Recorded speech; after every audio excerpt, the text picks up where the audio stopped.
इस वीडियो के अंदर मैं आपको वो चीजें क्लियर करने वाला हूं कि आपके पास जो एनएफटी है उसकी ग्रोथ कैसे हो सकती है, किस केस में हो सकती है और कितनी ग्रोथ हो सकती है, वो सारी की सारी चीजें मैं आपको एग्जांपल के थ्रू क्लियर करने की कोशिश करूंगा। का रेट किस तरीके से इंक्रीज होता है। तो बेसिकली देखिए, मैंने यहाँ पर 3 पैरामीटर लिए हैं, हो सकता है 1-2 पैरामीटर और भी हो जिस वजह से जो रेट होता है किसी भी चीज का मार्केट के अंदर इंक्रीज होता है। तो सबसे पहला जो पैरामीटर मैंने वो लिया है मैंने यूज केस का, उसके बाद मैंने लिया है डिमांड का, थर्ड मैंने लिया है यहाँ पर आपका सप्लाई का।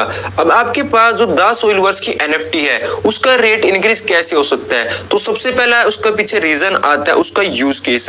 अगर आपके पास जो टीएसवी की एनएफटी है उसका यूज केस आ जाता है और यूज केस आएगा तो क्या होगा, मार्केट के अंदर उसकी डिमांड भी जनरेट होगी रेगुलर बेसिस के ऊपर और डिमांड जनरेट होगी। अगर हमारे पास लिमिटेड सप्लाई होगी तो उस कंडीशन में क्या होगा, जब ये तीनों ही पैरामीटर कंप्लीट हो जाएंगे तो इसका जो प्राइस है वो आपको इंक्रीज होता हुआ आपको दिखेगा।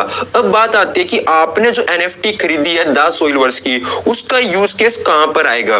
तो यूज केस की बात करता हूं मैं आपको। सबसे पहले आपको पता है कि प्रोजेक्ट रेगुलर बेसिस के ऊपर आपको यहाँ पे गाइड करता रहता है, आपको एजुकेशन प्रोवाइड कराता रहता है। तो वहां पर उन्होंने रेगुलर बेसिस के ऊपर यह भी बताया कि आपने जो द सॉइल वर्क्स की जो आपने एनएफटी खरीदी है उसका जो यूज केस होगा, तो उसका जो यूज केस आएगा वो किसके अंदर आएगा आपका, उसका आएगा आपका वर्चुअल पार्सल्स के अंदर। यानी जो मेटावर्स के ऊपर आप जो पार्सल खरीदोगे, जो भी पार्सल खरीदना होगा या किसी भी ब्रांड को अगर पार्सल खरीदना होगा तो किसके थ्रू खरीद पाएगा, वो खरीद पाएगा आपकी एनएफटी के थ्रू। आप इस तरीके से समझ सकते हो जो आपकी एनएफटी है द सॉइल वर्क्स की, वो यहाँ पर मेटावर्स के अंदर करेंसी का काम करेगी। यानी बिना आपकी एनएफटी के कोई भी आप चीज वहां पर नहीं खरीद सकते हो मेटावर्स के अंदर। तो सबसे पहले हमने बात की कि यूज केस, तो आपको भी क्लियर हुआ होगा कि आपके पास जो द सॉइल वर्क्स की एनएफटी है उसका यूज केस कहां पर आएगा, उसका यूज केस आएगा आपके मेटावर्स के अंदर, जहां पर किसी भी बड़े ब्रांड को अगर कोई पार्सल खरीद रहा है अपनी कम्युनिटी के लिए तो उसको पार्सल खरीदने से पहले क्या खरीदना होगा, उसको खरीदना होगा टीएसवी की एनएफटी। जो अलग अलग जो ब्रांड्स हैं वो यहाँ पे अब देखिए कोलैब करेंगे हमारे प्रोजेक्ट के साथ। और हमारे प्रोजेक्ट के साथ कोलैब क्यों करेंगे, अगर आप ये चाहते हो कि मैं इसके ऊपर भी एक प्रॉपर वीडियो बनाऊं तो आप सिंपल कमेंट करके बता सकते हो, तो इस टॉपिक के ऊपर मैं वीडियो लेके आ जाऊंगा। तो जो बड़े बड़े ब्रांड्स है वो हमारे प्रोजेक्ट के साथ कोलैब करेंगे और जैसे वो कोलैब करेंगे तो यहाँ पर देखिए ऑटोमेटिकली इसकी डिमांड जनरेट होगी। अब किसी को भी पार्सल खरीदना है तो सबसे पहले कहां जाएगा, वो जाएगा सबसे पहले खरीदने के लिए आपकी टीएसवी की एनएफटी को। और इसकी सप्लाई की बात करता हूं तो इसकी जो लिमिटेड सप्लाई है वो लिमिटेड सप्लाई प्रोजेक्ट यहाँ पे डिसाइड करेगा कि इसकी जो सप्लाई है वो यहाँ पर कितनी डिसाइड करे प्रोजेक्ट की, जिससे कि मार्केट के अंदर जो है अच्छा खासा बूम आए और आपके पास जो एनएफटी है वो आपकी मार्केट के अंदर यूज केस के हिसाब से, डिमांड के हिसाब से और सप्लाई के हिसाब से आपको अच्छा रिटर्न देके जा सके। अब यहाँ पर देखिए मैंने बात तो ये कर ली कि आपको जो है यहाँ पे ग्रोथ किस तरीके से मिल सकती है, किस कंडीशन में मिल सकती है, तो वो सारी चीजें बिल्कुल क्लियर हो चुकी है। अगर आपने कभी ना कभी किसी क्रिप्टो अगर खरीदा है और खरीदने के बाद अगर आपने उस क्रिप्टो को सेल किया है, तभी आप क्या करते हो, सेल करने के बाद या प्रॉफिट को बुक करते हो। बखूबी सिर्फ आपको ये पता होना चाहिए कि आपको जो है किस एक्सचेंज के ऊपर क्रिप्टो को बेचना है, कैसे बेचना है और किस कंडीशन में आपको बेचना है, तभी आप क्या करते हो, क्रिप्टो के अंदर प्रॉफिट को बुक करते हो। सेम आपका आता है आपकी एनएफटी के अंदर। एनएफटी के अंदर बात आती है निकल के कि एनएफटी के अंदर हर एक चीज हो जाती है, यूज केस भी आ जाता है, डिमांड भी बन जाती है, लिमिटेड सप्लाई भी रह जाती है। अब इसके अंदर होगा क्या, इसके अंदर होगा आपकी जो इंडिविजुअल एनएफटी है उसका रेट डिसाइड होगा। लेकिन क्रिप्टो के अंदर क्या होता है, क्रिप्टो के अंदर ये होता है कि अगर मान के चलते हैं एक बिटकॉइन किसी के पास है इंग्लैंड के अंदर और एक बिटकॉइन है किसी के पास यहाँ पे इंडिया के अंदर, और दोनों जो एक्सचेंज को यूज करते हैं बाइनेंस को, तो बाइनेंस के ऊपर जो रेट रहेगा दोनों बिटकॉइन का बिल्कुल सेम रहेगा। यानी इंग्लैंड के लिए भी वही रहेगा और इंडिया के अंदर भी बिटकॉइन का जो रेट है वो सेम रहेगा। लेकिन जो एनएफटी का केस है, एनएफटी के केस में क्या होगा कि आपको जो है इंडिविजुअल एनएफटी का रेट अलग अलग डिसाइड होगा। वो कैसे डिसाइड होगा वो मैं आपको एग्जांपल के थ्रू क्लियर करता हूं।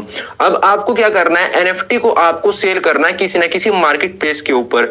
जब आप एनएफटी को मार्केट प्लेस के ऊपर आप सेल करने के लिए जाओ कि हम टीएसवी की जो एनएफटी है उसको खरीदे, अब वो खरीदेगा तो सबसे पहले एनएफटी चाहिए। अगर आपके पास जो एनएफटी है आपने उसकी बिड लगाई, फॉर एग्जांपल बात करता हूं सबसे पहले आपने उसकी बिड लगाई $1000 की और मैंने बिड लगाई एक्सचेंज के ऊपर सिर्फ कितने की, $500 की।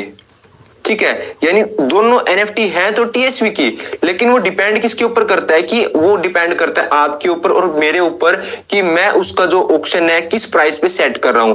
अगर मान के चलते हैं कि जो भी बड़ा ब्रांड है उसको दिखती है एनएफटी किसकी, मेरी एनएफटी उसको दिख जाती है $500 की, तो क्या करेगा, मेरी $500 की एनएफटी को वो खरीद लेगा और मुझे $500 का यहाँ पे प्रॉफिट इजीली हो जाएगा।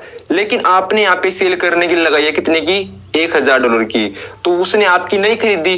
तो यहाँ पर टोटली डिपेंड किसका करता है कि डिपेंड ये करता है कि आप अपनी एनएफटी का जो रेट है वो किस तरीके से सेट करते हो ताकि जो ब्रांड है वो आपकी एनएफटी को खरीदे और आपको जो प्रॉफिट यहाँ से दे के जाए। टोटल जो पावर रहेगी यहाँ पे रेट की वो किसके हाथ में रहेगी, वो रहेगी आपके हाथ में कि आप अपनी एनएफटी का रेट क्या डिसाइड करते हो। जो आप यहाँ पे ऑक्शन के ऊपर लगाओगे सेल करने के लिए वही इसका जो रेट होगा वो आप डिसाइड कर पाओगे। लेकिन क्रिप्टो के अंदर क्या होता है, क्रिप्टो के अंदर ऐसा नहीं होता। क्रिप्टो के अंदर हर एक बिटकॉइन का, हर एक फंजेबल टोकन का जो प्राइस होता है वो सभी के लिए बिल्कुल सेम रहता है। लेकिन एनएफटी के केस में क्या है, एनएफटी के केस में ऑक्शन लगते हैं। ऑक्शन यहाँ पे आप लगाओगे मार्केट प्लेस के ऊपर, किसी का अगर ब्रांड को दिख जाता है $500 का तो $500 वाले ही खरीद लेगा, किसी को अगर $1000 वाला दिख गया तो $1000 की भी खरीद लेगा। तो यहाँ पे टोटली बात निकल के आई कि बात आई आपके हाथ में पावर है, सिर्फ आपको उसको बेचना आना चाहिए मार्केट प्लेस के ऊपर ताकि आप वहां से अपनी मन मर्जी का जो प्रॉफिट है वो आप यहां से बुक कर पाओ। अब यहाँ पर बात करते हैं, मैंने आपको हर एक चीज क्लियर कर दी बिल्कुल कि इसका जो प्राइस है जब आपकी मैच्योरिटी आएगी तो यहाँ पे कितना जा सकता है, वो जाने का तो मैंने आपको बता दिया कि किस कंडीशन में प्राइस जो है शूट कर सकता है।